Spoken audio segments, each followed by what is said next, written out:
Hi guys, welcome to my channel. आज का हमारा टॉपिक होगा एडवर्ड थॉर्नडाइक। हम आज पढ़ेंगे एडवर्ड थॉर्नडाइक ने लॉज दिए थे, लॉज ऑफ लर्निंग कहते हैं जिनको। उन्होंने पहले 3 लॉ दिए थे जो कि होते हैं law of readiness, law of exercise and law of effect. But उसके बाद में उन्होंने 3 लॉज और बताए थे जिनके बारे में आपको बाद में बताऊंगी। बट फर्स्ट हम ये पता करते हैं कि एडवर्ड थॉर्नडाइक थे कौन। तो Edward Thorndike was a psychologist, educational psychologist, और उन्होंने एनिमल पे बेसिकली जो कैट थी उस पर एक्सपेरिमेंट करके ये बिहेवियरल साइकोलॉजी के बारे में और लर्निंग के बारे में हम सबको बताया था। तो एक एक्सपेरिमेंट करा था उन्होंने कैट्स पे जिसकी वजह से उन्होंने 3 लॉज निकाले थे। और उसके अलावा he is also known as father of modern day educational psychology. ठीक है। तो थॉर्नडाइक की जो थ्योरी है लर्निंग की वो कनेक्शनिज्म पे बेस्ड है। ठीक है। इस थ्योरी में उन्होंने हमको बेसिकली ये बताया कि अगर कोई बिहेवियर है उसकी जो इंटेंसिटी या फ्रिक्वेंसी है उसको हमको इंक्रीज़ और डिक्रीज़ करना है तो वो डिपेंड करेगा हमारा जो स्टिमुलस था और उस पर जो हमारा रिस्पॉन्स आया है उसके बेस पे। ठीक है। तो अगर एक बिहेवियर को इंक्रीज़ करना है रिवॉर्ड्स और पनिशमेंट और प्रैक्टिस की वजह से, तो इसके बारे में थ्योरी हमको बताती है। और कनेक्शनिज्म का जो बेसिक मतलब है वो ये है लर्निंग थ्योरी जिसमें हमको बताया जा रहा है एक जो बॉन्ड है बिटवीन अ स्टिमुलस रिस्पॉन्स उसके बारे में। ठीक है। तो कनेक्शनिज्म में जो वर्ड कनेक्ट है वो यही बता रहा है कि जो स्टिमुलस और रिस्पॉन्स है उसके बीच में क्या कनेक्शन है। ठीक है। तो इन 3 लॉज को निकालने के लिए थॉर्नडाइक ने कैट पे एक एक्सपेरिमेंट करा था। तो इसमें उन्होंने क्या करा था कि एक केज बनाया था जिसमें लॉक्स थे, डिफरेंट टाइप के लॉक्स थे, और एक उसके अंदर कैट थी और जो उसका फूड था वो बाहर रखा हुआ था। ठीक है। तो इस एक्सपेरिमेंट में वो ये देखना चाह रहे थे कि जो कैट है वो कैसे बाहर आएगी, और मतलब कि पूरा मतलब अपने आप आएगी या फिर तुक्का लग जाएगा, या जो उसके बिहेवियर है और उस बिहेवियर को वो कैसे मॉडिफाई करेगी, या फिर जो बिहेवियर उसको कॉन्सिक्वेंस देखेगी या नहीं देखेगी। और बार बार अगर वो रिपीटेड बिहेवियर कर रही है तो trial and error method choose करेगी या फिर क्या करेगी। ठीक है। तो ये सारी चीज़ें उन्होंने पता लगाने के लिए कैट को केज के अंदर डाला और उसमें लॉक लगा दिया कि वो पर्टिकुलर मतलब किसी एक आप ऊपर नीचे करोगे कुछ वो उसी से खुलेगा और उसके बाद ही जो कैट है वो बाहर आके खाना खा पाएगी। तो इस एक्सपेरिमेंट से थॉर्नडाइक ने ये बताया कि सबसे पहले जो कैट थी उसने एमलेसली ट्राई करा। ऑफ कोर्स वो इधर उधर हाथ पैर मारती रही और उसमें उसने ट्रायल एंड एरर यूज़ करा। और यूज़ क्या करा, उससे अपने आप हो ही रहा था। मतलब उसने बार स्क्रैच करी, सीलिंग को पुश करने की कोशिश करी, या जो डोर था उसको डिग करा, और थोड़ा सा चिल्लाई भी, थोड़ा बहुत ये सब हुआ। ठीक है। ये इसके स्टिमुलस थे इनसाइड द पजल बॉक्स। ठीक है। उसके बाद वो एकदम से एक्सीडेंटली मतलब कुछ ना कुछ दबा के ना केज से बाहर आ गई। ठीक है। तो फर्स्ट एस्केप के बाद थॉर्नडाइक ने ये देखा कि जो बिल्ली थी उसने थोड़ा थोड़ा समझा कि वो कैसे बाहर आई जब उन्होंने उसको दोबारा उसमें पजल बॉक्स में डाला। और उसके बाद हर बार जब जब बिल्ली को उन्होंने डाला तो हर बार जब वो बाहर आ रही थी तो उसका जो टाइम था, जिस टाइम पीरियड के अंदर वो बाहर आ रही थी सब अनलॉक करके, वो कम होता चला गया। ठीक है। तो यहाँ से उन्होंने 3 लॉज निकाले जो कि हैं law of exercise, law of readiness and law of effect. ठीक है। अब इनके बारे में पढ़ते हैं कि ये लॉ क्या बताते हैं। तो लॉ ऑफ रेडीनेस ये कहता है कि अगर आप याद करने के लिए रेडी हैं, लर्न करने के लिए रेडी हैं, तो आप बहुत आराम से उसको लर्न कर लोगे। बट अगर आप लर्न करने के लिए रेडी नहीं हो तो आपको फ्रस्ट्रेशन होगी और आप मतलब प्रोबेबिलिटी कम है कि आप उसको सक्सेस रेट को अचीव कर पाओगे। ठीक है। जैसे जो छोटे बच्चे होते हैं अगर वो स्कूल जाने के लिए खुश होते हैं तो वो अच्छे से याद कर पाते हैं, उनका ध्यान लगता है। बट अगर वो रोने लग जाते हैं, उन्हें स्कूल देख के ही इरिटेशन होती है, जैसे कि 100% बच्चों को होती है, तो उनको याद करने में थोड़ा प्रॉब्लम होता है और वो फ्रस्ट्रेट होते हैं। मतलब बट ऑफ कोर्स अगर जो आपके विल के अगेंस्ट कोई आपसे काम करवाएगा तो आपको अच्छा नहीं लगेगा। बट अगर आप वो काम करने के लिए रेडी हो तो आपको वो काम करने में मज़ा आएगा और आप उसको जल्दी याद हो जाएगा। ठीक है। तो इसके बाद जो हमारा नेक्स्ट लॉ है वो है लॉ ऑफ एक्सरसाइज।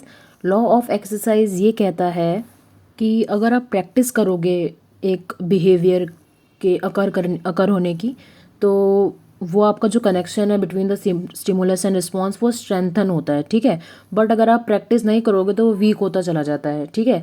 जैसे कि अगर आपने एक दिन स्कूटी चलानी सीखी तो उससे आपको स्कूटी चलानी नहीं आएगी। बट अगर आपने 2-3 हफ्ते रोज़ स्कूटी चलाने की प्रैक्टिस करी है, तो जितना ज़्यादा अच्छा प्रैक्टिस करोगे उतना ज़्यादा अच्छा आपको स्कूटी चलानी आएगी। ये लॉ ऑफ एक्सरसाइज कहता है, ठीक है। मतलब कि जितना ज़्यादा फ्रिक्वेंटली एक जो स्टिमुलस और उसका रिस्पॉन्स है वो एक दूसरे के साथ में एसोसिएट हो रखे होंगे, कनेक्शन फॉर्म करेंगे, उतना ज़्यादा ही हमारा जो रिस्पॉन्स है वो उस स्टिमुलस को फॉलो करेगा, ठीक है। तो ये हमारा लॉ ऑफ एक्सरसाइज है। Next law is law of effect.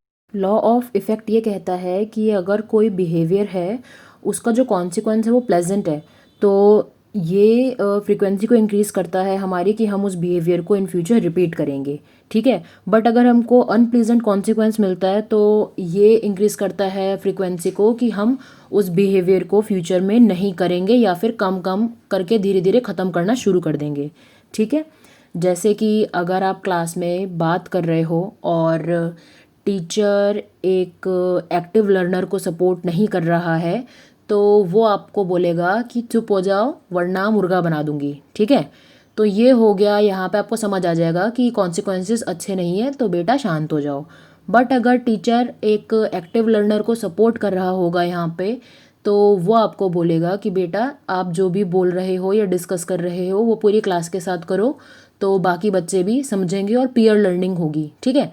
तो यहाँ पे आपको कॉन्सिक्वेंस पता लग गया कि बेटर हो रहा है और आपको लर्निंग में मदद मिल रही है। तो यहाँ पे आपका जो बिहेवियर है उसका आपको समझ आ जाएगा कि जो आउटकम है वो पॉजिटिव था, तो आप इस बिहेवियर को इन फ्यूचर रिपीट करोगे, ठीक है।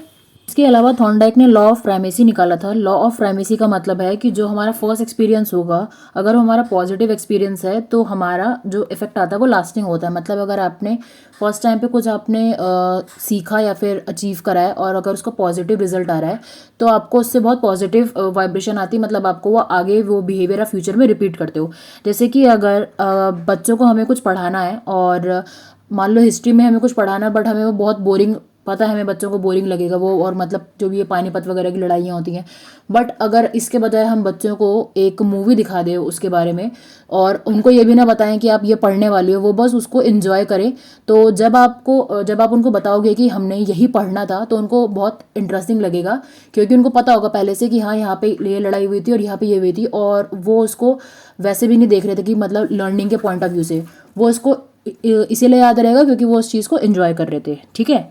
इसके बाद आता है लॉ ऑफ इंटेंसिटी। इंटेंसिटी का मतलब है कि अगर आप कोई भी चीज़ बच्चों को समझा रहे हो या पढ़ा रहे हो तो वो कितनी इंटेंसिटी से समझा रहे हो। जैसे कि अगर आपको किसी को 2+2 बताना है तो आप उसको अगर सिंपल मैथ्स की नोटबुक में लिख दो कि हाँ 2+2 4 होता है, तो ये बच्चे को उतना अच्छे से याद नहीं रहेगा। बट अगर आप उसको अलग अलग एग्जाम्पल्स दो और मतलब 2 टॉफ़ियाँ दो, उसको 2 चॉकलेट्स दो, 2 स्टोन्स दो, पेबल्स वगैरह दो या फ्लावर्स वगैरह दो, अलग अलग चीज़ों के यूज़ करके अगर आप उसको समझाओ तो उसको ज़्यादा अच्छे से याद रहेगा, ठीक है। इसका मतलब होता है जितना ज़्यादा इंटेंस होगा वो उतना ज़्यादा बच्चा उसको ज़्यादा अच्छे से याद कर पाएगा, या फिर जो पर्सन है वो उतना अच्छे से चीज़ को याद रखेगा, ठीक है।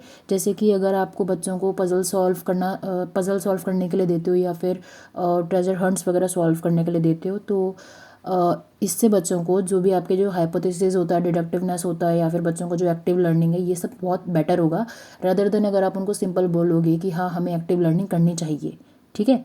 ये बोलने के बजाय अगर आप बच्चों को उनको लाइव करवा के दिखाओगे, उनको पजल्स वगैरह दोगे कि सॉल्व करो अपना, तो इससे बच्चों की जो इंटेंसिटी है इसकी लर्निंग की बढ़ेगी। ये लॉ ऑफ इंटेंसिटी है। इसके बाद जो हमारा लास्ट लॉ है वो है लॉ ऑफ रिसेंसी। रिसेंसी का हमारा मतलब हो गया जो आपने चीज़ जितना रिसेंटली पढ़ा होगा वो उतना आपको बेस्ट रिमेंबर होगा।